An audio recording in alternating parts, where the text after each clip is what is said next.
جنہوں نے نبی کو نہ ماننا ہو وہ معجزے دیکھ کر بھی نہیں مانتے، اور جنہوں نے ماننا ہو آج بھی دیکھ لو وہ اپنی جانیں نچھاور کر دیتے ہیں۔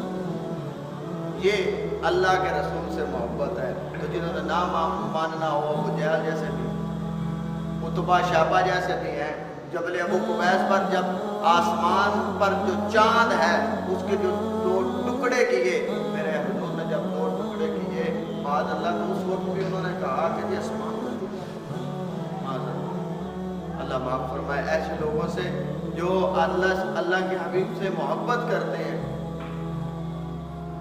اور بن دیکھے جو ایمان لائے ہیں اور پھر حضور پر اپنی جانیں نچھاور کرتے ہیں، اللہ بھی ان سے محبت کرتے ہیں۔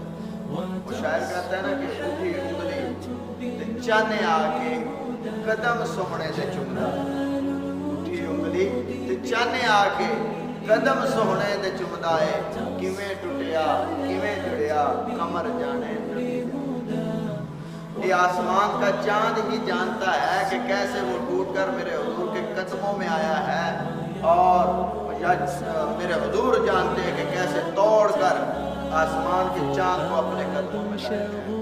یہ اللہ کی قدرت ہے۔ اللہ نے اپنے حبیب کو مختار کل بنایا ہے۔ اللہ نے اپنے حبیب کو وہ شانیں، وہ بلندیاں، وہ رفعتیں عطا فرمائی ہیں کہ ان کی مثال دنیا میں آپ کو نہیں ملے گی، اور آخرت کے دن بھی آقا نامدار کی عزت آپ اپنی آنکھوں سے دیکھ لیں گے۔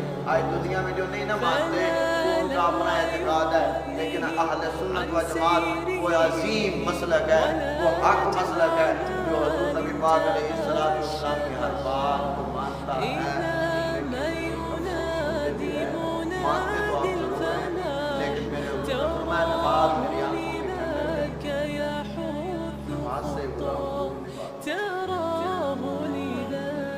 نماز سے دور نہیں بھاگنے چاہیے، بلکہ جب اذان اللہ اکبر کی صدائیں بلند ہوں اس وقت آپ مسجد کی طرف آ رہے ہو، اللہ کا گھر ہے، اس کو آباد کریں۔ اور جب اللہ کے گھر میں آپ آئیں گے تو اللہ تمہارے دلوں کو آباد کرے گا، تمہارے گھروں کو آباد کرے گا۔ یہ حضور سے محبت کا ثبوت ہے۔ فرماتے ہیں میری آنکھوں کی ٹھنڈک ہے نماز، جس نے نماز پڑھی گویا اس نے حضور کی آنکھوں کو ٹھنڈک پہنچائی۔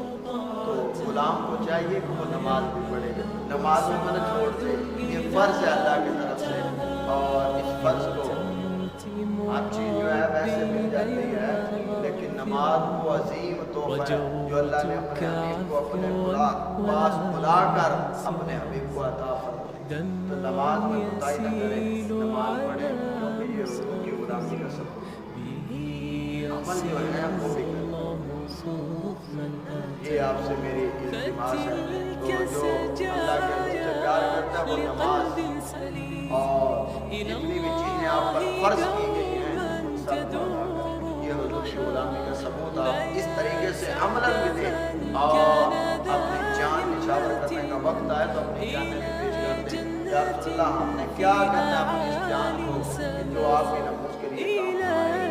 وہ شاعر کہتا ہے نا کہ کوئی کوثر دا پانی، پنجابی شعر ہے، کوئی کوثر دا پانی ہے، اللہ بدنی دا نام ہے، ایک مجھ بھی تجانی۔